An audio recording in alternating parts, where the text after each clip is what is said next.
Third branch लिखिएगा, third branch में लिखिएगा साइटोलॉजी, डैश दे करके लिखिएगा study of cell, cytology study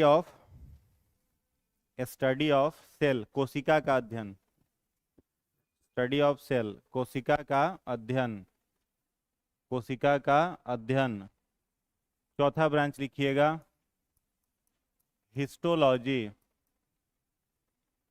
histology, histology study of tissue, ऊतक का अध्ययन, ऊतक का अध्ययन, स्टडी ऑफ टिश्यू, ऊतक का अध्ययन। चौथा ब्रांच पांचवा हो गया, पांचवा लिखिएगा माइकोलॉजी, पांचवा लिखेंगे माइकोलॉजी, माइकोलॉजी कवक का अध्ययन, स्टडी ऑफ फंजाई, कवक का अध्ययन, कवक का अध्ययन, study of fungi, study of fungi हो गया कवक का अध्ययन। उसके बाद लिखिएगा 6 नंबर में phycology, phycology, phycology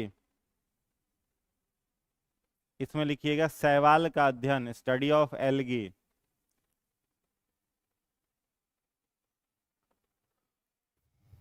study of algae, शैवाल का अध्ययन, शैवाल का अध्ययन। 7 नंबर ब्रांच में लिखिएगा जेनेटिक्स, जेनेटिक्स, जेनेटिक्स डैश दे करके लिखिएगा आनुवांशिक लक्षणों का अध्ययन, आनुवांशिक लक्षणों का अध्ययन, study of inherited trait, study of inherited, inherited trait, TRAITS traits, study of inherited traits, आनुवांशिक लक्षणों का अध्ययन। 8 नंबर ब्रांच में लिखिएगा इकोलॉजी, इकोलॉजी, इकोलॉजी जीव और वातावरण के बीच संबंध का अध्ययन, जीव और वातावरण के बीच संबंध का अध्ययन, study of relation between, study of relation between organism and environment, study of relation between organism and, organism and environment. 9 number branch में लिखिएगा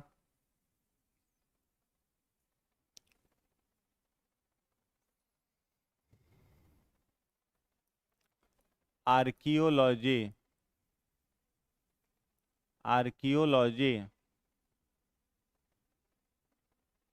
study of, study of fossils, study of fossils जीवाश्म का अध्ययन, जीवाश्म का अध्ययन, जीवाश्म का अध्ययन हो गया। आर्कियोलॉजी जहां लिखे हैं ना वहां पर अब लिख दे करके पैलेंटोलॉजी भी लिख लेना, पैलेंटोलॉजी, पैलेंटोलॉजी। उसके बाद लिखिएगा 10 नंबर में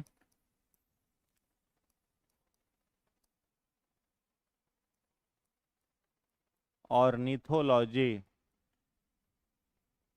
ऑर्निथोलॉजी पक्षियों का अध्ययन, स्टडी ऑफ बर्ड्स, पक्षियों का अध्ययन, study of birds, study of birds पक्षियों का अध्ययन हो गया। 11 में लिखिएगा apiculture, apiculture, apiculture study of honey bee keeping, मधुमक्खी पालन का अध्ययन, study of honey bee keeping, मधुमक्खी पालन का अध्ययन, मधुमक्खी पालन का अध्ययन, study of honey bee keeping हो गया। 12 में लिखिएगा sericulture, sericulture study of silkworm keeping, study of silkworm keeping, रेशम के कीट का पालन।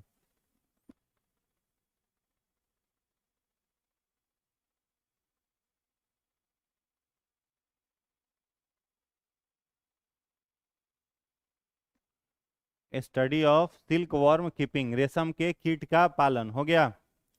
और 13 में लिखिएगा विटीकल्चर, विटीकल्चर, विटीकल्चर, इसमें डैश दे करके लिखिएगा ग्रेप्स एग्रीकल्चर, अंगूर की खेती, ग्रेप्स एग्रीकल्चर, ग्रेप्स एग्रीकल्चर, अंगूर की खेती, अंगूर की खेती।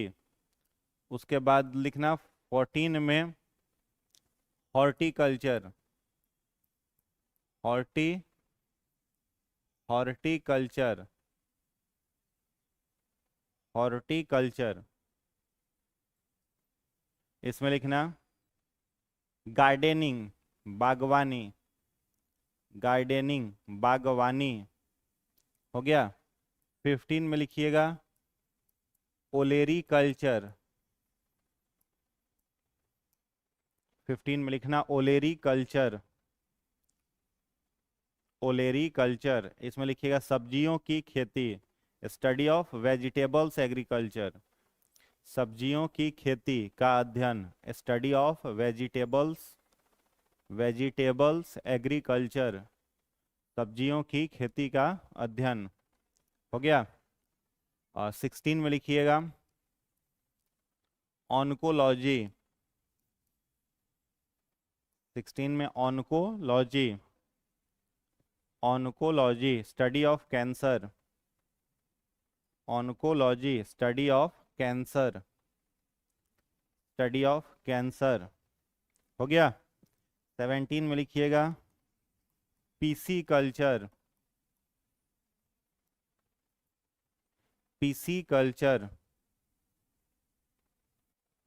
मछली पालन, फिश एग्रीकल्चर, मछली पालन, मछली पालन का अध्ययन, फिश एग्रीकल्चर, फिश एग्रीकल्चर, मछली पालन का अध्ययन। 18 में लिखिएगा इक्थियोलॉजी, इक्थियोलॉजी, इक्थियोलॉजी, इक्थियोलॉजी, इसमें लिखिएगा मछली का अध्ययन, स्टडी ऑफ फिश, मछली का अध्ययन, study of fish, study of fish, मछली का अध्ययन। 19 में लिखिएगा पोमोलॉजी, पोमोलॉजी, फलों का अध्ययन, study of fruits, study of fruits, फलों का अध्ययन, फलों का अध्ययन हो गया, स्टडी ऑफ फ्रूट्स। और 20 में लिखिएगा हाइड्रोपोनिक्स, हाइड्रोपोनिक्स, हाइड्रोपोनिक्स, हाइड्रोपोनिक्स, मृदा विहीन पौधों का अध्ययन, मृदा विहीन पौधों का अध्ययन, study of plant growing without soil, study of plants growing without soil, मृदा विहीन पौधों का अध्ययन। 21 में लिखिएगा डेमोग्राफी, डेमोग्राफी, डेमोग्राफी, जनसंख्या का अध्ययन, study of population, study of population, जनसंख्या का अध्ययन, जनसंख्या का अध्ययन। 21 हो गया। 22 में लिखिएगा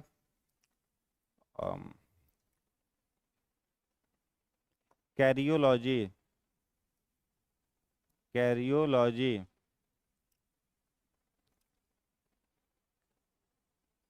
karyology, study of nucleus, study of nucleus, केंद्रक का अध्ययन, केंद्रक का अध्ययन, स्टडी ऑफ न्यूक्लियस, केंद्रक का अध्ययन। आगे लिखिएगा anthology, anthology,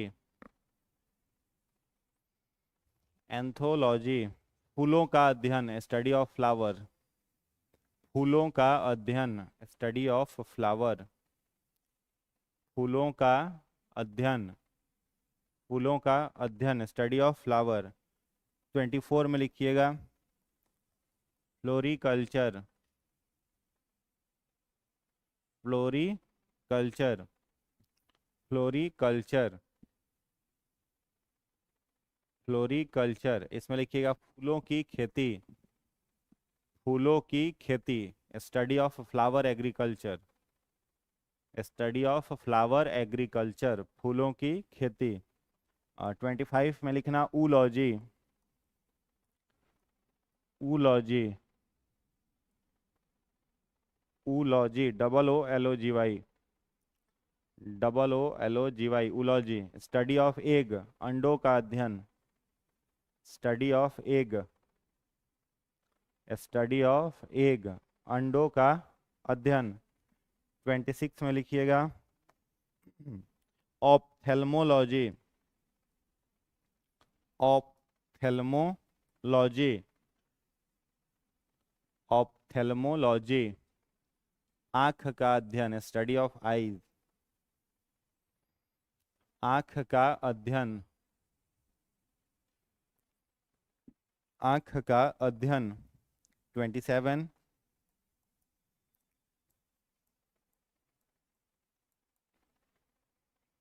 odontology, odontology,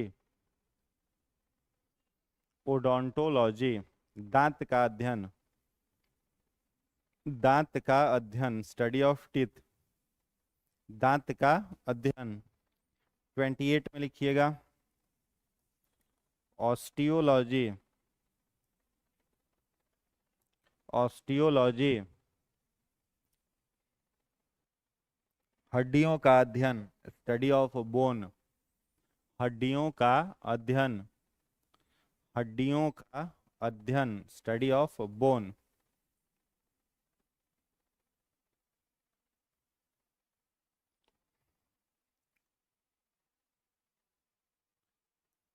twenty 29 में लिखिएगा इंसेफोलॉजी, इंसेफोलॉजी, इंसेफोलॉजी, स्टडी ऑफ ब्रेन, मस्तिष्क का अध्ययन, मस्तिष्क का अध्ययन, मस्तिष्क का अध्ययन। उसके बाद लिखिएगा ट्राइकोलॉजी, ट्राइकोलॉजी, ट्राइकोलॉजी, बाल का अध्ययन, स्टडी ऑफ हेयर, बाल का अध्ययन, study of hair, study of hair. 31 में लिखना hepatology, हिपैटोलॉजी,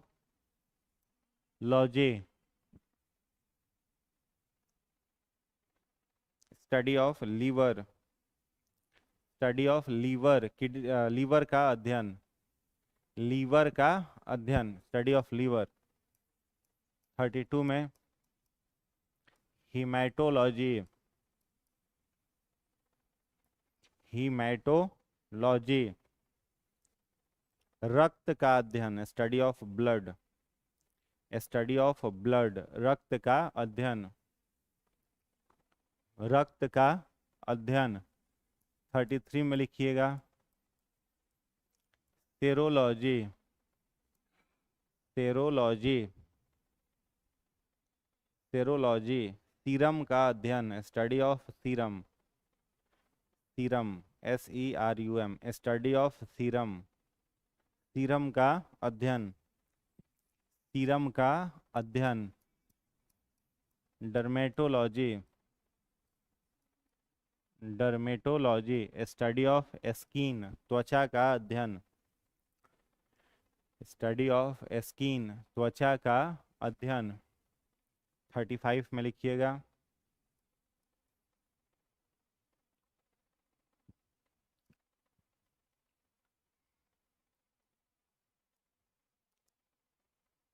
neurology, neurology, study of nervous system, study of nervous system, तंत्रिका, तंत्र का अध्ययन, तंत्रिका, तंत्र का अध्ययन, तंत्रिका, तंत्र का अध्ययन, स्टडी ऑफ नर्वस सिस्टम। और लास्ट लिख लो nephrology, nephrology, nephrology, study of kidney, study of kidney. Cardiology तो पता है हार्ट का होता है, क्या लिखने की कोई जरूरत है नहीं। सर्पेंटोलॉजी में किसका होता है? सांप का होता है, तो याद ही है, वो लिखने की जरूरत है नहीं। एंटेमोलॉजी, चींटी का, इंसेक्ट्स का होता है एंटेमोलॉजी, जिनको नहीं पता वो लिख लेंगे। एंटेमोलॉजी कीट का होता है, study of insect, study of insects, कीट का अध्ययन, कीट का अध्ययन। हो गया, लिख लिए? तो बस ये 36-37 ब्रांच है, इसको याद कर लेना है। याद हो ही गया होगा लगभग क्लासे में, क्या लिख लिए? चलिए इसको देख लेते हैं फटाफट। तो कल 2 ब्रांच हम लोगों ने लिखा था, कौन कौन सा था उसमें? एनाटॉमी और फिजियोलॉजी। तो एनाटॉमी जो है वो किसका अध्ययन करा रहा था? हाँ, आंतरिक अंग तंत्रों का अध्ययन, मतलब किसी भी जीव के शरीर के भीतर कौन कौन से अंग तंत्र हैं, किसी भी जीव के शरीर के भीतर कौन कौन से अंग तंत्र हैं, ये कौन बताता है? एनाटॉमी, ठीक है। और उन अंगों के कार्य के बारे में कौन बताता है? फिजियोलॉजी, ठीक है। जैसे लीवर है, ये एनाटॉमी बताएगा, लीवर का काम क्या है? तो शरीर के सारे टॉक्सिन को बाहर निकालना, ठीक है, सब जहरीले पदार्थों को क्या करता है? बाहर निकालता है। क्या बनाता है? बिलरुबिन बनाता है, बाइल जूस बनाता है, ये कौन बताएगा? फिजियोलॉजी, ठीक है। तीसरा ब्रांच है साइटोलॉजी। तो साइटोलॉजी को क्या कहते हैं? स्टडी ऑफ सेल, यानी कोशिकाओं के अध्ययन को साइटोलॉजी कहेंगे। हिस्टोलॉजी मतलब स्टडी ऑफ टिश्यू, ऊतक का अध्ययन क्या कहलाएगा? हिस्टोलॉजी कहलाएगा।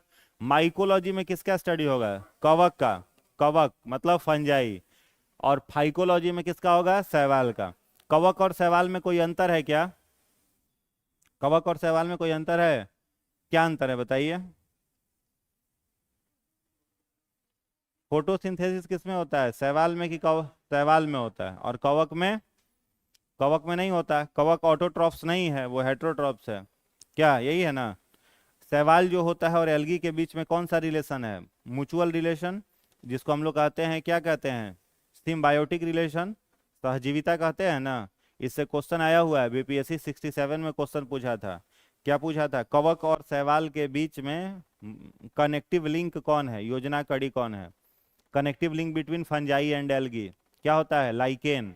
क्या होता है? लाइकेन। फिर 68 में भी क्वेश्चन इसमें रिपीट किया है कि निम्नलिखित में वायु प्रदूषण का सूचक कौन है? लाइकेन है। इंडिकेटर ऑफ एयर पोल्यूशन कौन है? लाइकेन। एयर में कौन सा गैस बढ़ता है तो लाइकेन खत्म हो जाता है? Sulphur dioxide. अगर डायग्राम से इसको समझें तो 2 ऑर्गेनिज्म हो गया, एक हो गया आपका कौन सा? फंजाई, फंजाई का मतलब कवक, और एक हो गया आपका एल्गी, एल्गी का मतलब शैवाल। ये ऑटोट्रॉप्स है, ये हेट्रोट्रॉप्स है, ठीक है। ये स्वपोषी है और ये परपोषी है। एल्गी बेसिकली प्लांट है, ठीक है। कैसा प्लांट है? थैलोफाइटा ग्रुप में आता है। ये किस ग्रुप में? थैलोफाइटा में रखते हैं। तो फंजाई जो है ये एल्गी को क्या देता है? रहने के लिए आवास, सेल्टर। क्या देता है? सेल्टर। अब घर में काई ओई लग जाता है तो काई को उगने के लिए कोई सतह चाहिए ना जी, क्या? तो काई को या फिर कोई भी एल्गी, अब जैसे एक एल्गी है, बड़ा फेमस एल्गी है, नाम है उसका क्लोरेला, नाम सुने उसका? क्लोरेला का। ये किस ग्रुप का शैवाल है? क्लोरोफाइसी ग्रुप का शैवाल है, हरा शैवाल है ये। इसको अंतरिक्ष यात्री अपने साथ अंतरिक्ष में ले जाते हैं, ठीक है। इसको खाते हैं वे, इसमें 50% प्रोटीन होता है और ये बहुत अधिक मात्रा में ऑक्सीजन भी रिलीज करता है। तो अंतरिक्ष में उन्हें ऑक्सीजन भी मिल जाता है, भोजन भी मिल जाता है, इसलिए क्लोरेला शैवाल वे लेकर के जाते हैं। अभी नहीं कि अपने घरे में क्लोरेला खोज लगिएगा, जहाँ काई हो खुरपी से खखोर के खाने लगिएगा, वो जहरीला होता है। समझ गए? तो फंजाई एल्गी को क्या दे रहा है? शेल्टर, रहने के लिए स्थान। और एल्गी जो है ये फंजाई को क्या दे रहा है? फूड दे रहा है, भोजन दे रहा है। तो दोनों का रिलेशन कैसा हो गया? म्यूचुअल, ठीक है, सिम्बायोटिक रिलेशन। तो जहां कहीं भी ये दोनों ऑर्गेनिज्म रहेंगे तो इन दोनों के म्यूचुअलिज्म से कौन जन्म लेता है? लाइकेन। तो lichen is the symbiotic association between fungi and algae, and this lichen is called indicator of air pollution, वायु प्रदूषण का सूचक। ठीक है, इसको कहते हैं जब भी एयर में सल्फर डाइऑक्साइड की मात्रा बढ़ती है, लाइकेन वहां से खत्म। ठीक है, कौन सा गैस? सल्फर डाइऑक्साइड की मात्रा बढ़ेगी, लाइकेन वहां से समाप्त हो जाता है। इस लाइकेन का दूसरा यूज किया जाता है लिटमस पेपर बनाने में। क्या बनाने में? लिटमस पेपर, जो नीला और लाल रंग का होता है, बेस और एसिड का इंडिकेटर होता है। उस लिटमस पेपर को बनाने में भी किसका उपयोग होता है? लाइकेन का यूज होता है। समझ गया? लाइकेन, जब लाल लिटमस पत्र को हम लोग बेस में डालते हैं तो रंग कैसा हो जाता है? नीला। और नीले लिटमस पत्र पर जब एसिड डालते हैं तो उसका रंग कैसा होता है? लाल। तो वो लिटमस पेपर बनाया जाता है, उसमें भी लाइकेन का उपयोग होता है। याद रहेगा? चलिए, तो ये समझ गए। तो यहाँ पर क्या होगा? माइकोलॉजी में किसका स्टडी कर रहे हो? किसका कर रहे हैं? कवक का, यानी एल्गी फंजाई का कर रहे हो। और फाइकोलॉजी में किसका कर रहे हो? शैवाल का। तो माइकोलॉजी और फाइकोलॉजी। सातवां ब्रांच कौन सा है? जेनेटिक्स। ठीक है, तो जेनेटिक्स को हम लोग अनुवांशिकी कहते हैं। ये जो टर्म है जेनेटिक्स, ये किसके द्वारा? ये सब चैप्टर हम लोग को आगे पढ़ना है। ठीक है, ये शब्द जो है जेनेटिक्स, वो किसने दिया था? बेटसन ने। किसने दिया था? बेटसन ने दिया था, BATESON। और जेनेटिक्स के बारे में रिसर्च किसने किया था? ग्रेगर जॉन मेंडल ने। तो रिसर्च करने वाला मेंडल और शब्द देने वाला बेटसन। ठीक है, अब मेंडल ने रिसर्च किया, 17-18 वर्षों तक रिसर्च किया, और अनुवांशिकता के 3 नियम उन्होंने 17 साल के अपने रिसर्च में दिया था। आगे पढ़ना है हम लोगों को, उसको कहते हैं, पहला नियम है लॉ ऑफ डोमिनेंस, दूसरा लॉ ऑफ सेग्रीगेशन, तीसरा लॉ ऑफ इंडिपेंडेंट असॉर्टमेंट। ये 3 नियम किसका था? मेंडल का। तो फादर ऑफ जेनेटिक्स किसे कहा जाता है? ग्रेगर जॉन मेंडल को कहा जाता है। किस पर रिसर्च किया था उन्होंने? मटर के पौधे पर, पाइसम सेटाइवम पर उन्होंने रिसर्च किया था। ठीक है, अगला ब्रांच कौन सा है? इकोलॉजी। तो इकोलॉजी को हिंदी में पारिस्थितिकी कह सकते हैं, यानी study of relation between organism and environment, जीव और उसके वातावरण में क्या संबंध है। अब जितने सारे जेरोफाइटिक प्लांट है, जेरोफाइटिक प्लांट किसे कहते हैं? जो रेगिस्तान में उगते हैं, उन पौधों, इसी भी ये भी क्वेश्चन पूछा है कि 67 या 68 का क्वेश्चन है कि डेजर्ट में कौन सा प्लांट उगता है, उसे क्या कहते हैं? जेरोफाइट। जो पौधे छायादार जगह पर उगते हैं उनको कहते हैं सेलियोफाइट। जो पौधे चट्टान पर उगते हैं, लिथोफाइट। जो पौधे नमकीन मिट्टी में उगते हैं, हेलोफाइट्स कहा जाता है। समझ में आ रहा है? तो ये सब याद कर लेना है। तो जो भी पौधे मान लो जेरोफाइट हैं, यानी मरुस्थल में उगने वाले हैं, और जो पौधे हम लोगों की तरफ इधर उग रहे हैं, दोनों पौधों की शारीरिक संरचना एक ही जैसी होगी कि अलग होगी? अलग होगी। क्या क्या अंतर होगा? तो हम लोगों की तरफ जो पौधे मिलेंगे उनकी जड़ें मिट्टी में बहुत गहरी नहीं गई हुई रहती हैं, और जो पौधे मरुस्थल में मिलेंगे उनका जड़ मोटा होगा और बालू के अंदर बहुत गहराई तक गया होगा। ऐसा क्यों होता है? क्योंकि बालू में पानी जाएगा तो रिश्ते रिश्ते बहुत नीचे चला जाता है। तो उन पौधों को पानी लेने के लिए, नमी लेने के लिए क्या करना पड़ता है? जड़ को नीचे तक भेजना पड़ता है, पहला अंतर। दूसरा, उन पौधों में पत्ता जो होता है वो मॉडिफाई होकर के कांटा में बदल जाता है। ठीक है, क्यों कांटा में बदल जाता है? ताकि पानी का लॉस कम से कम हो।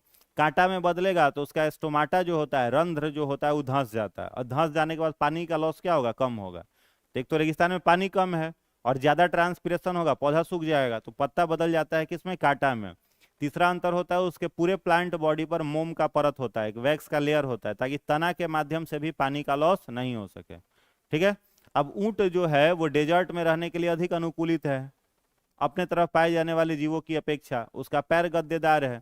दूसरा अंतर, उसके पास सब्सिशियस ग्लैंड होता है उसके कुब्बड़ पर, कंधे पर, जिसमें वो क्या करता है? वसा जमा कर लेता है और पानी जमा कर लेता है। तो उसको लंबा समय भोजन अगर नहीं मिलेगा तो वसा से अपना काम चला लेगा, फैट से काम चला लेगा, और कम से कम 70-80 लीटर पानी स्टोर कर लेता है। तो उतना पानी वो स्टोर कर लिया है तो लंबे समय तक उसको पानी की भी आवश्यकता नहीं है।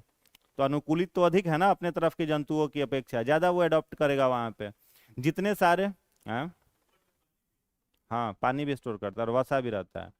उसके साथ ही साथ उसमें एक और विशेषता मिलेगी कि जितने सारे पौधे, जितने सारे जंतु मांस खाने वाले हैं, कार्निवोरस, उनका आंख देखिएगा हमेशा कहाँ होता है? एकदम उसके फोरहेड के नीचे।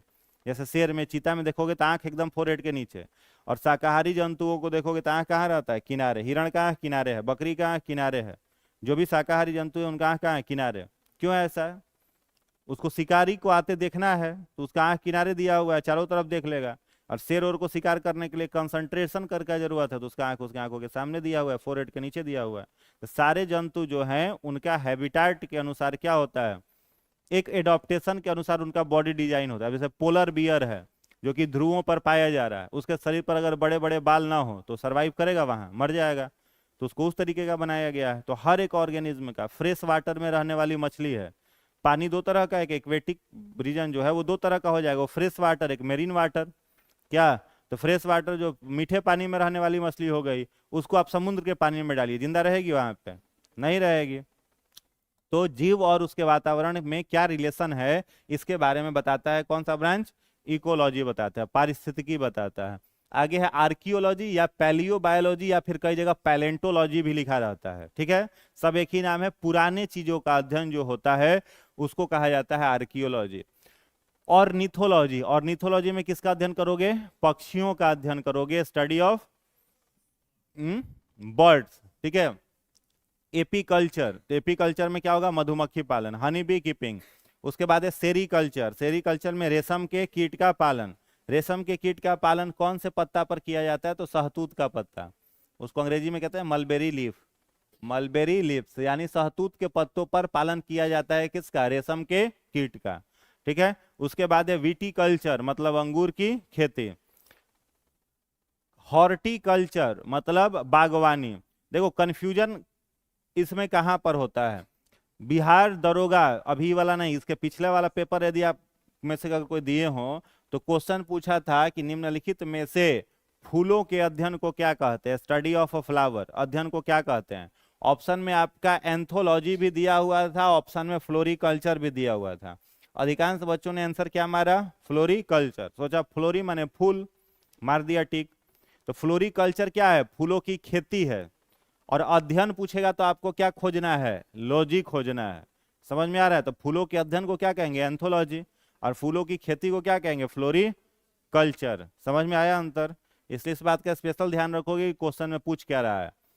विटीकल्चर अंगूर का खेती हो गया, हॉर्टिकल्चर माने बागवानी, गार्डनिंग। और ओलेरी, पहले सब्जियों की खेती को भी हॉर्टिकल्चर में ही रखा था, बाद में अलग कर दिया गया। तो हॉर्टिकल्चर माने सब बागवानी हो गया और ओलेरिकल्चर माने सब्जियों की खेती हो गया। ऑन्कोलॉजी मतलब कैंसर का अध्ययन हो गया। पिसीकल्चर मछली पालन। ठीक है।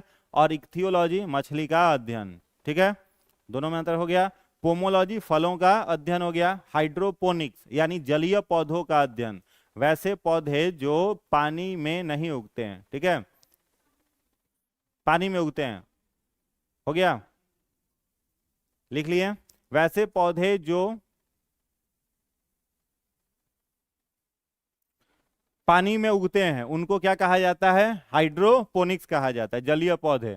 उसके बाद है डेमोग्राफी, इसमें क्या होगा? जनसंख्या का अध्ययन होगा। कैरियोलॉजी मतलब न्यूक्लियस का, केंद्रक का अध्ययन। जैसे हम लोग लिखते हैं ना प्रोकैरियोटिक सेल, यूकैरियोटिक सेल, तो कैरियोटिक जो वर्ड लिखते हैं वो कैरियोलॉजी से ही है।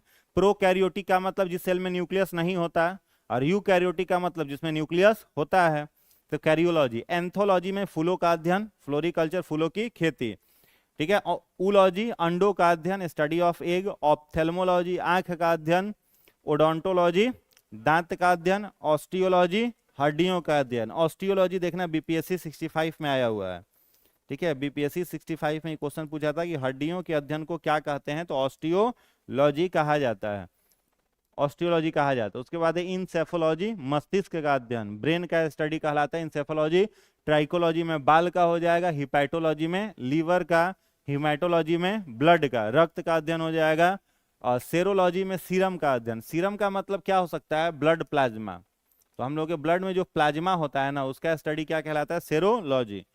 इस प्लाज्मा का या इस सीरम का उपयोग किस में किया जाता है? तो किसी को मान लो कोई बीमारी हुआ तो उस बीमारी के लिए डॉक्टर जांच लिखेगा, तो जांच किसका होता है? ब्लड का।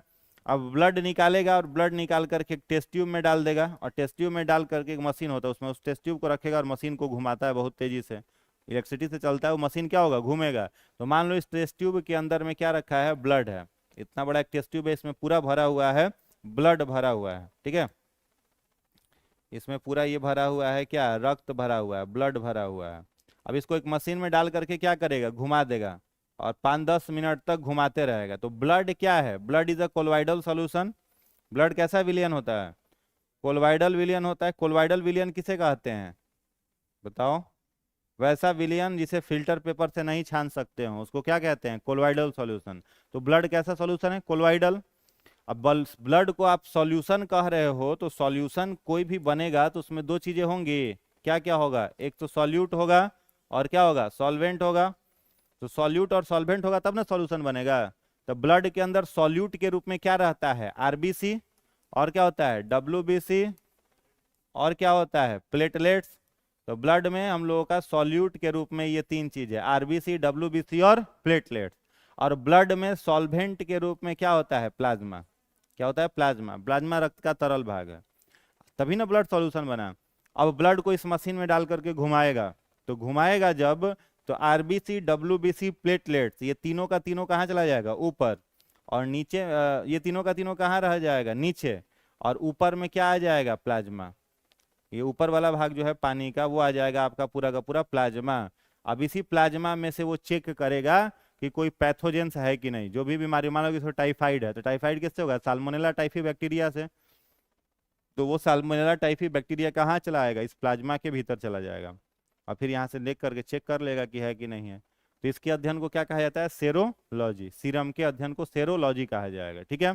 उसके बाद है डर्मेटोलॉजी, त्वचा का अध्ययन। न्यूरोलॉजी मतलब नर्वस सिस्टम का, तंत्रिकाओं का, ठीक है। तंत्रिकाएं कितनी, तंत्रिकाएं जो होती हैं मुख्य रूप से तीन तरह की होती है, पढ़ना है आगे। Central nervous system, peripheral nervous system, autonomous nervous system.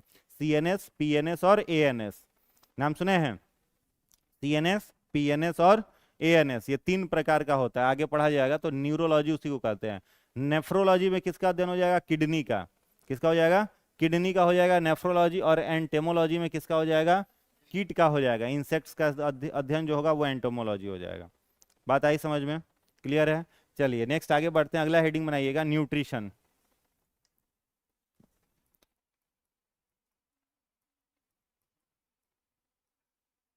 Heading बना लो, न्यूट्रिशन, पोषण। न्यूट्रिशन, पोषण।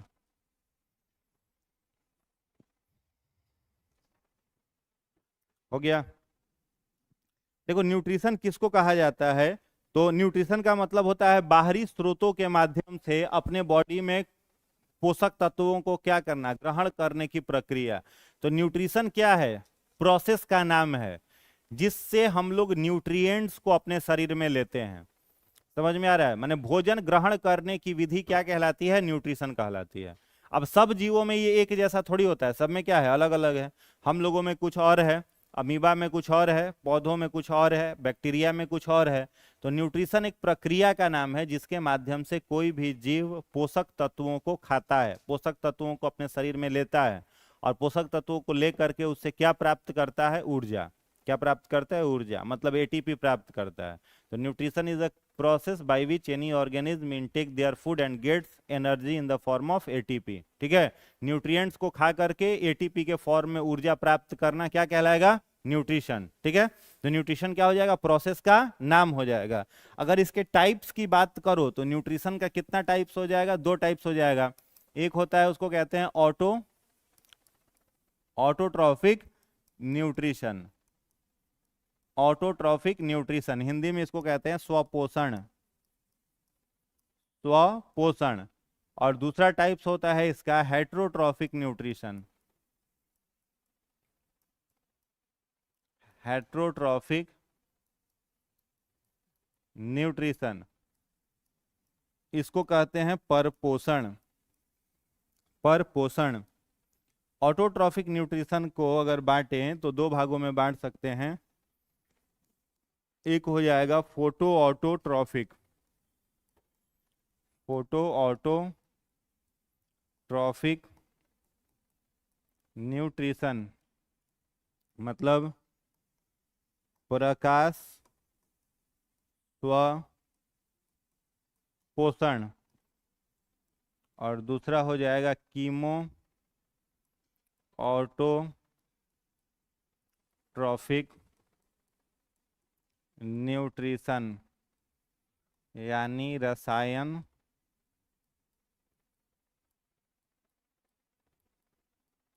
स्वपोषण।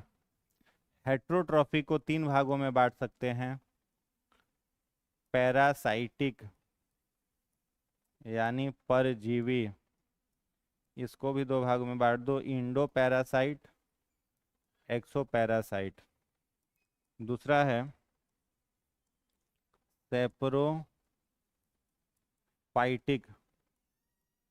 मृतजीवी, और तीसरा सिम्बायोटिक मतलब सहजीवी।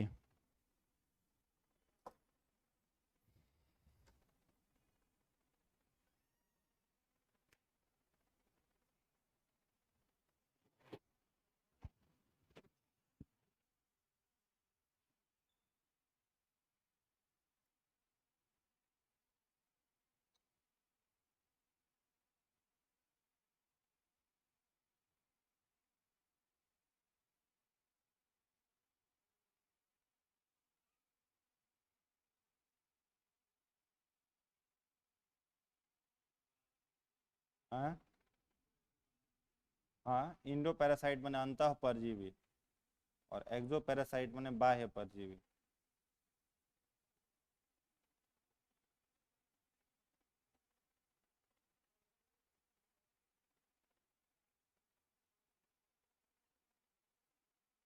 लिख लिए?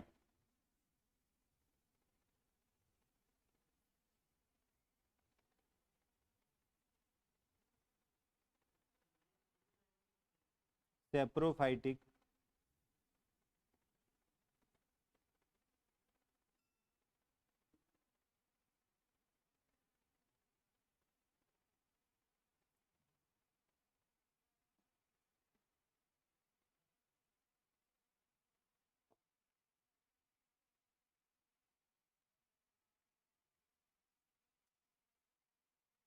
हो गया? हाँ, चलिए इसको समझ लो फटाफट। देखो पहला इसमें क्या है, ऑटोट्रॉफिक। तो ऑटोट्रॉफिक का क्या मतलब होगा, ऑटो वर्ड का क्या मतलब होगा?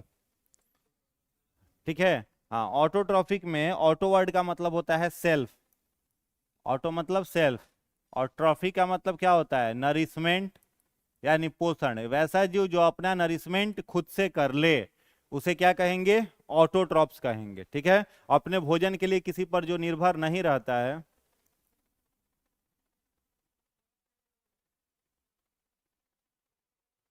ठीक है, अपने न्यूट्रिशन के लिए जो किसी पर निर्भर नहीं रहता है उसको क्या कहते हैं, ऑटोट्रॉप्स।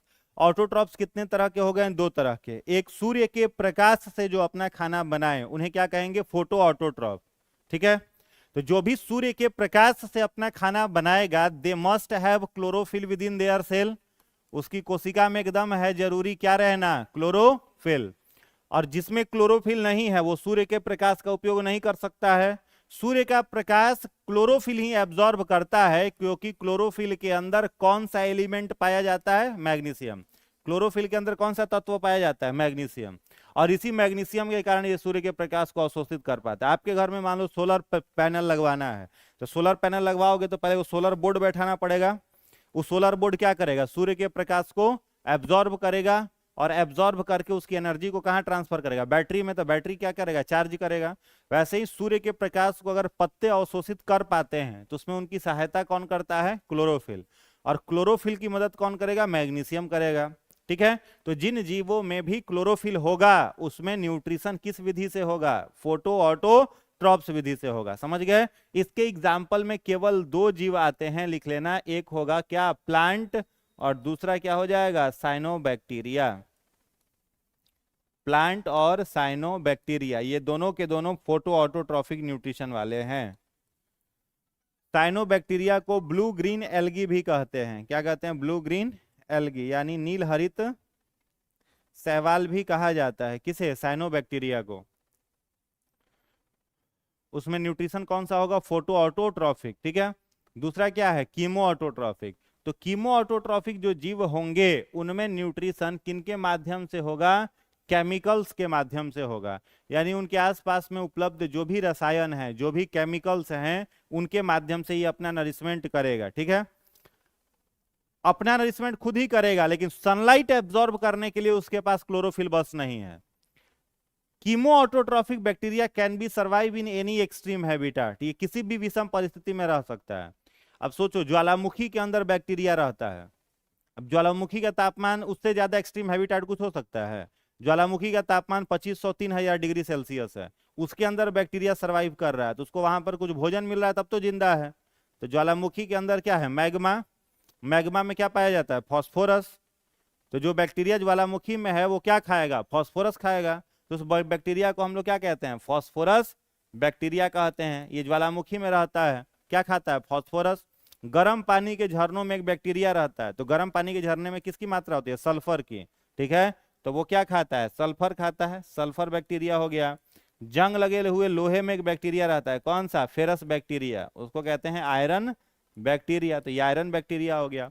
तो फास्फोरस बैक्टीरिया, सल्फर बैक्टीरिया और आयरन बैक्टीरिया, ये तीनों किसके उदाहरण हो जाएंगे? Chemo autotrophic. इनके पास क्लोरोफिल नहीं है, लेकिन इनके आसपास जो उपलब्ध रसायन है, केमिकल्स है, उनसे ये भोजन बनाएंगे। समझ गए? अब आ जाओ दूसरा, हेट्रोट्रॉफिक न्यूट्रिशन। तो हेट्रो वर्ड का मतलब क्या होता है? हेट्रो वर्ड का मतलब होगा दूसरा कोई, अदर्स, और ट्रॉफी का मतलब क्या हो जाएगा? नरिशमेंट। ठीक है, यानी ये अपने नरिशमेंट के लिए किसके ऊपर निर्भर रहेंगे? दूसरों पर निर्भर रहेंगे। ठीक है, तो इसके टाइप्स कौन कौन से हैं? पहला टाइप से इनका पैरासाइटिक, परजीवी। आप अपने मामा के घर गए, मामा घर से जाने का नाम ही नहीं ले रहे हैं, तो मामा जी क्या कहेंगे कि एकदम परजीवी जैसा आके बैठ गया है कहेंगे ना, यानी उन्हीं के ऊपर क्या हो जाना? निर्भर हो जाना। तो परजीवी का मतलब दी organism which depends upon host body temporary और परमानेंटली, किसी दूसरे, ऐसे ये सब तीनों के तीनों भोजन के लिए किसी और पर ही निर्भर हैं, लेकिन परजीवी उसे कहा जाएगा जो दूसरे के शरीर के ऊपर जाकर के चढ़ जाएगा, बैठ जाएगा, और उस होस्ट बॉडी से ही ये अपने भोजन को क्या करेगा? प्राप्त करेगा। उसको क्या कहेंगे? परजीवी। बात आ रहा है समझ में? Saprophytic also depends upon other organism but it not depends upon host body, host body पर नहीं रहेगा। अब पैरासाइट, आपके ऊपर कोई बैक्टीरिया आ गया और आप ही से वो अपना नरिशमेंट ले रहा है, आप ही से वो अपना भोजन ले रहा है, तो उसको क्या कहेंगे? परजीवी कहेंगे। समझ में आ रहा है? अब जैसे किसी को टाइफाइड हो गया साल्मोनेला टाइफी बैक्टीरिया से, तो बैक्टीरिया कहाँ पर रहेगा? आपके आंत में चला जाएगा। टाइफाइड का एक दूसरा नाम है आंत का ज्वर, इंटेस्टाइनल फीवर किसको कहते हैं? टाइफाइड को। टाइफाइड बीमारी में शरीर का कौन सा भाग प्रभावित होता है? तो आंत प्रभावित होता है, इंटेस्टाइन। तो आपके शरीर के भीतर, आपके शरीर में है ना वो बैक्टीरिया, तो क्या कहलाएगा वो बैक्टीरिया? परजीवी कहलाएगा। किसी को कॉलरा हो गया, हैजा, विब्रियो कॉलेरी से होता है, तो हैजा हुआ तो उस बैक्टीरिया कहाँ है? शरीर के भीतर है। तो वैसा जीव जो दूसरे जीव के शरीर पर अस्थाई या अस्थाई रूप से रह करके अपना भोजन प्राप्त करता है, उसे पैरासाइट कहेंगे। समझ गए? तो जितने भी बीमारी फैलाने वाले जीव हैं, सबके सब क्या हैं? पैरासाइट हैं। पैरासाइट कितने प्रकार के हो सकते हैं? 2 प्रकार के। कौन कौन से? इंडो और एक्सो। तो जो दूसरे जीव के शरीर के भीतर रह करके अपना भोजन प्राप्त करेगा, इंडो पैरासाइट। अब हम लोगों के आंत में एक बैक्टीरिया होता है जिसका नाम है ई कोलाई। क्या नाम है? E coli. ये बैक्टीरिया भोजन को पचाने का काम करता है, ये नहीं रहते खाना पचबे नहीं करेगा, और ज्यादा बढ़ जाए फिर भी दिक्कत होगा, बार बार पेट खराब होगा। छोटे बच्चों में इसका लेवल, जब ई कोलाई का लेवल बढ़ते घटते रहता है, इसीलिए बच्चों को दस्त लग जाता है। ठीक है, छोटे बच्चे जो होते हैं, इसलिए डॉक्टर उसका चेक करके क्या कहता है? पेट में कीड़ी पड़ गया है, कहता है ना। तो कीड़ी जिसको कहता है वही है, यही ई कोलाई होता है। इस शरीर के भीतर रह रहा है, तो कौन सा न्यूट्रिशन कर रहा है? ये इंडो पैरासाइटिक न्यूट्रिशन कर रहा है। और भी टाइफाइड का बैक्टीरिया, कॉलरा का बैक्टीरिया, ये सब क्या है? इंडो पैरासाइट है। एक्सो पैरासाइट किसे कहेंगे? शरीर के बाहर रहे क्या? अब जैसे बाल में ढील पड़ जाता है, लाइस जिसको कहते हैं, तो लाइस क्या होता है? एक्सो पैरासाइट है ना जी। बाल में रह रहा है, माथा में के खून चूस रहा है, तो एक्सो पैरासाइट हुआ कि नहीं हुआ? किसी को जोक पकड़ लिया, जोक समझते हो? लीच, जोक पकड़ लेता है तो ब्लड सक कर रहा है, तो शरीर के बाहर है कि भीतर से? बाहर से, एक्सो पैरासाइट हो गया। मच्छर जो है, मॉस्किटो, मॉस्किटोज, ये सब क्या है आपके? एक्सो पैरासाइट, बाह्य परजीवी, और जो शरीर के भीतर रहेगा अंत परजीवी। ठीक। अब आ जाओ saprophytic nutrition. The mode of nutrition in which any organism depends upon dead and decay material. वैसा जीव जो मरे हुए सड़े गले जीवों से अपना भोजन प्राप्त करेगा, उसे क्या कहेंगे? उसे कहेंगे सेप्रोफाइटिक न्यूट्रिशन, जो डेड और डिके मटेरियल से अपना भोजन प्राप्त करेगा। डेड और डिके समझ रहे, घर में चूहा मर गया, 1 महीना बाद आइए चूहा गायब, हड्डियों नहीं रहेगा वहां, समझ में आ रहा है? तो अपने से थोड़े वो गायब हो गया, कोई आकर के खा पी के उसको खत्म किया। तो कौन खत्म किया? सेप्रोफाइटिक ऑर्गेनिज्म खत्म किया। समझ में आ रहा है क्या बोल रहे हैं? तो वैसा जीव जो सड़े गले पदार्थों से अपना भोजन लेगा, जीवित लोगों से उसको कोई मतलब है ही नहीं। इंसान भी मर जाता है तो 5-6 घंटा के बाद बॉडी उसका क्या होता है, डिकम्पोज होना शुरू हो जाता है। अब बॉडी डिकम्पोज हो रहा है तो अपने से थोड़ी हो रहा है, कोई कर रहा है तभी हो रहा है। तो कौन कर रहा है? तो जो भी मरे हुए पदार्थों से अपना भोजन लेगा उसको कहेंगे सेप्रोफाइटिक न्यूट्रिशन। ठीक है, हम लोग जो मशरूम खाते हैं वो सेप्रोफाइटिक का ही एग्जाम्पल है, मशरूम। ठीक है, गोबर छत्ता इसको कहते हैं। गोबर को सड़ा करके उसी से ये अपना भोजन प्राप्त करता है। तो गोबर को सड़ाएगा तो कौन सा गैस वहां प्रोड्यूस होगा? मीथेन गैस प्रोड्यूस होगा। मीथेन गैस को ही गोबर गैस कहते हैं, बायोगैस कहते हैं, नेचुरल गैस कहते हैं। तीनों नाम किसका है? मीथेन का है। ठीक है, तो मशरूम किसका एग्जाम्पल हो गया? सेप्रोफाइटिक। और एग्जाम्पल बताओ, मिथेनोजेन बैक्टीरिया, मिथेनोजेन, मिथेनोजेन बैक्टीरिया यानी मिथेनोजेन जीवाणु, ये भी किसके एग्जाम्पल में आएगा? सेप्रोफाइटिक ही है। मरे हुए सड़े गले पदार्थों से ये भी अपना भोजन प्राप्त करेगा, तो ये भी आपका सेप्रोफाइटिक न्यूट्रिशन ही प्राप्त करता है। तो ये दो याद न कर लो नाम, मशरूम और मिथेनोजेन बैक्टीरिया, सेप्रोफाइटिक न्यूट्रिशन। सिम्बायोटिक सहजीवी किसे कहेंगे? तो वैसे जीवों का समूह जो एक दूसरे के साथ अपने भोजन के लिए क्या है, सभी एक दूसरे पर क्या है? आश्रित हैं। ठीक है, एक समूह में रह रहे हैं, एक परिवार की तरह, कम्युनिटी की तरह एक दूसरे के ऊपर अपने आहार के लिए निर्भर हैं, उन्हें कहा जाता है सिम्बायोटिक। ठीक है, इसके एग्जाम्पल में लिख लो लाइकेन। सिम्बायोटिक एग्जाम्पल में लिख लीजिए लाइकेन, मनुष्य, मेढक, अमीबा, मनुष्य, मेढक, अमीबा, सांप इत्यादि।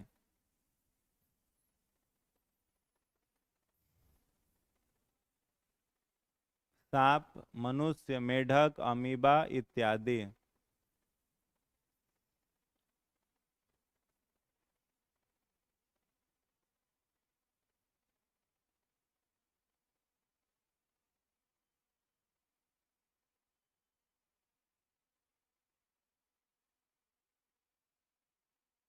लिख लिए हैं?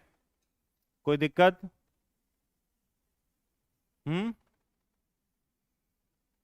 कोई दिक्कत? क्लियर है? चलिए अगला हेडिंग बनाइएगा, न्यूट्रिशन इन प्लांट्स। अगला हेडिंग बनाइएगा न्यूट्रिशन इन प्लांट्स, पौधों में पोषण।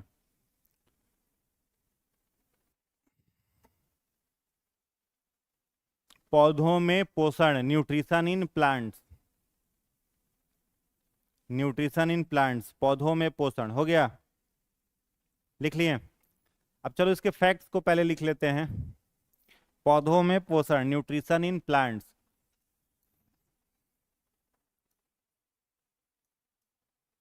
बताइएगा, पौधे जो होंगे, ठीक है, उसमें पोषण, न्यूट्रिशन कौन सा होगा? बोलो। पूरा लैंग्वेज में लिख दें कि शॉर्ट में लिख दें? पूरा लिखवाएं? बोलेंगे तो भुकवा के मुंह दुखवा दोगे तुम लोग, 55 बार बुलवाओगे, इससे बढ़िया हम लिखिए देंगे। पहला पॉइंट लिखिएगा, लिखिएगा पौधे यूकैरियोटिक, हिंदी इंग्लिश मिला के लिख रहे हैं, दिक्कत हुआ तो बताइएगा। पौधे यूकैरियोटिक, मल्टी सेलुलर माने बहुकोशिकीय, मल्टी सेलुलर बहुकोशिकीय होते हैं। इनका सेल वाल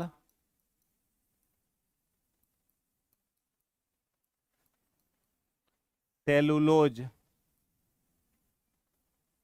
इनका सेल वाल सेलुलोज का बना होता है।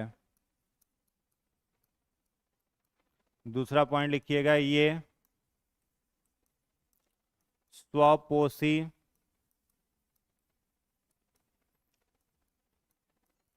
स्वपोषी प्रकाश संश्लेषी मतलब फोटोसिंथेटिक, ऑटोट्रॉफिक फोटोसिंथेटिक होते हैं।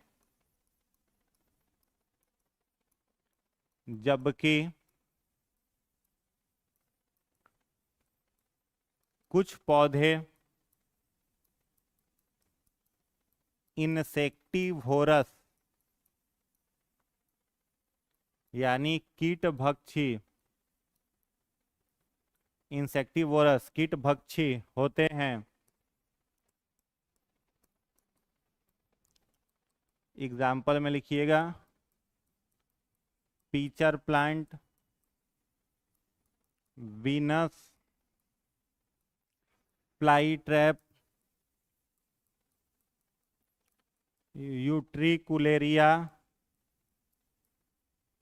निपेंथिस,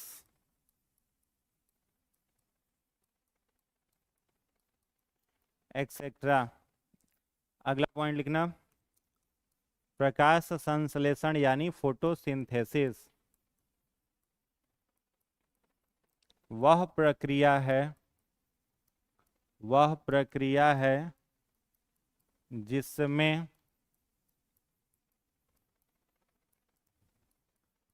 प्रकाशीय ऊर्जा माने लाइट एनर्जी केमिकल एनर्जी में यानी रासायनिक ऊर्जा में, केमिकल एनर्जी में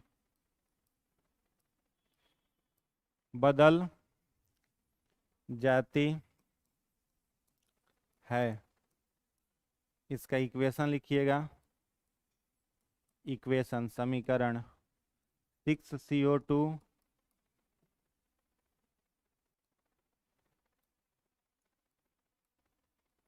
plus 12H2O in the presence of sunlight and chlorophyll,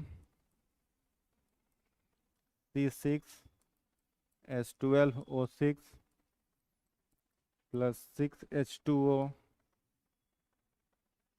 plus 6O2।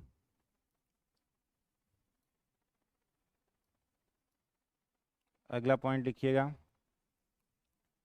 Starch पौधों का रिजर्व फूड है, जबकि ग्लाइकोजेन जंतुओं का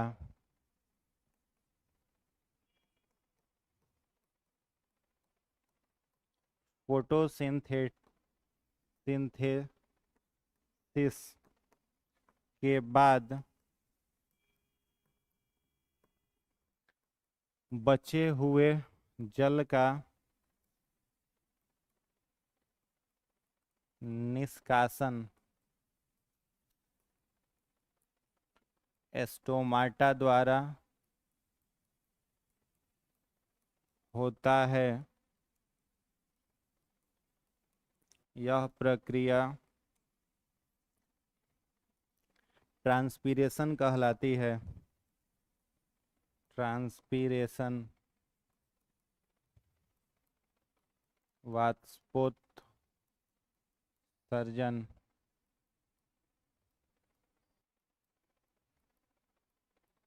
कहलाती है।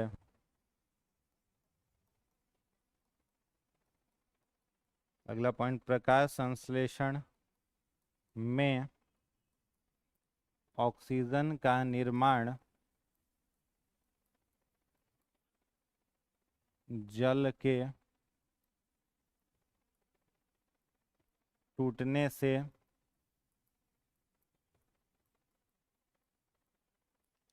होता है। अगला पॉइंट, स्टोमाटा दो तरह या स्टोमाटा का खुलना और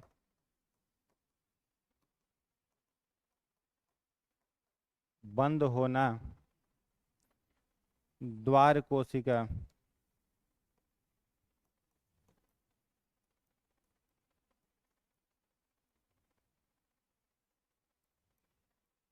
यानी गार्ड सेल पर निर्भर है।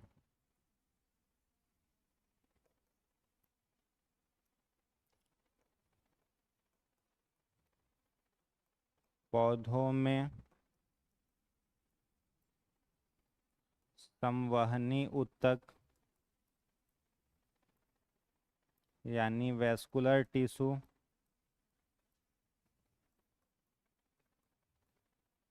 जाइलम तथा फ्लोएम होते हैं।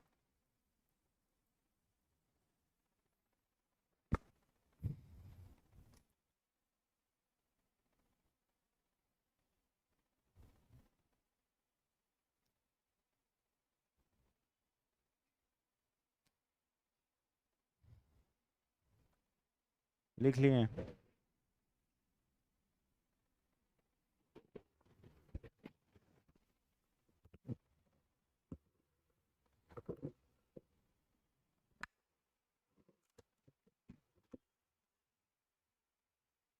हो गया।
Second last.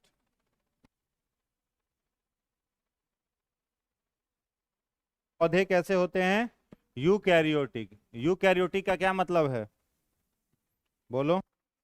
वैसा सेल जिसमें न्यूक्लियस होता है उसको क्या कहते हैं?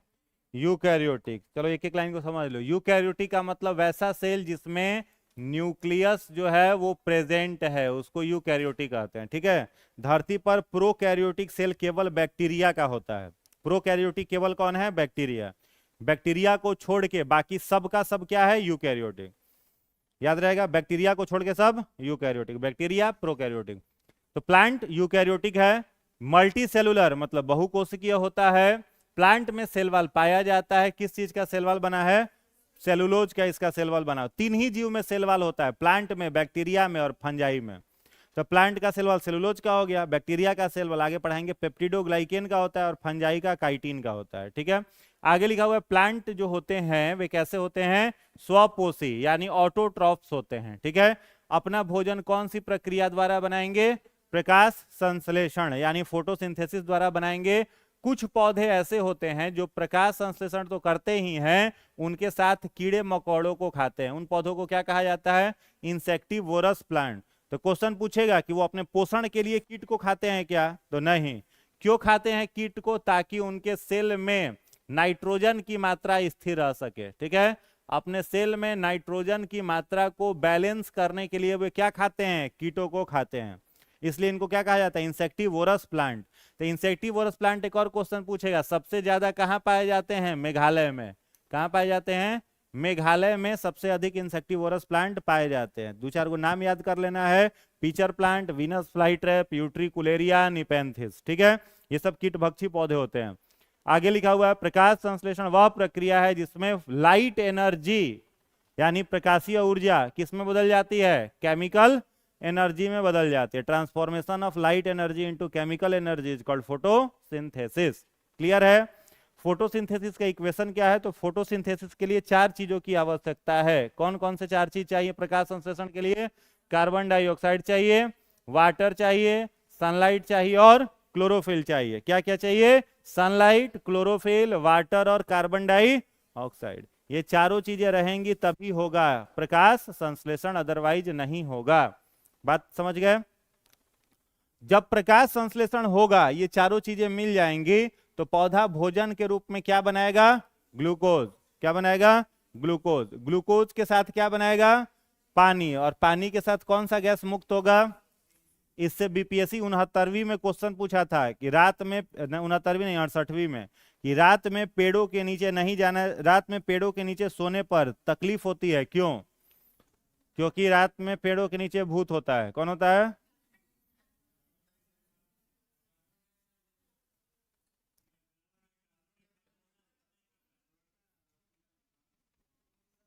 पेड़ पौधे श्वसन में कौन सा गैस लेंगे? क्वेश्चन सुने पहले। पेड़ पौधे श्वसन में कौन सा गैस लेंगे? ऑक्सीजन। अब फोटोसिंथेसिस में कौन सा गैस लेंगे? पेड़ पौधे श्वसन में कौन सा गैस छोड़ेंगे?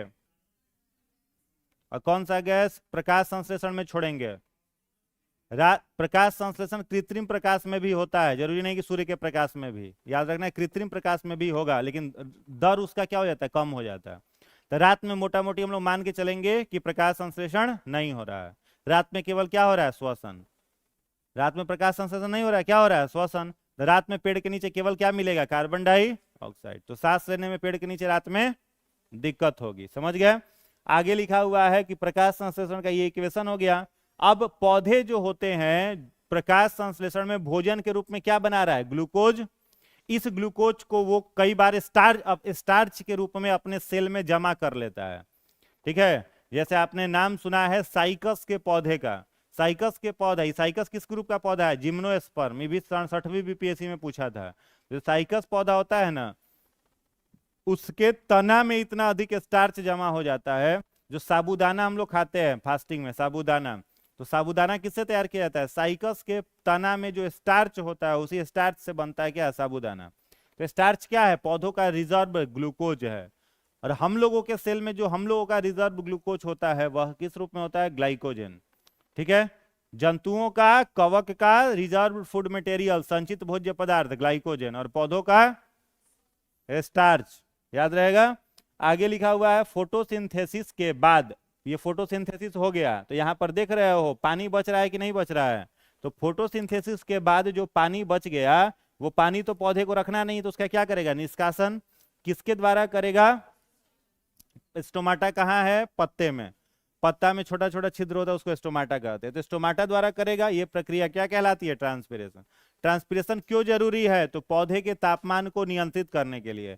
प्रकाश संश्लेषण जब जितना देर पौधा में हो रहा है, उतना देर उसका तापमान क्या रहता है, बढ़ा हुआ रहता है, तो उस तापमान को बैलेंस करने के लिए क्या करता है, ट्रांसपिरेशन करता है, वाष्पोत्सर्जन करता है, समझ गए। प्रकाश संश्लेषण में ऑक्सीजन का निर्माण, यानी ये जो ऑक्सीजन का निर्माण हो रहा है, वो किसके टूटने से हो रहा है, जल के टूटने से, यानी पानी टूट रहा है तो क्या बन रहा है, ऑक्सीजन बन रहा है।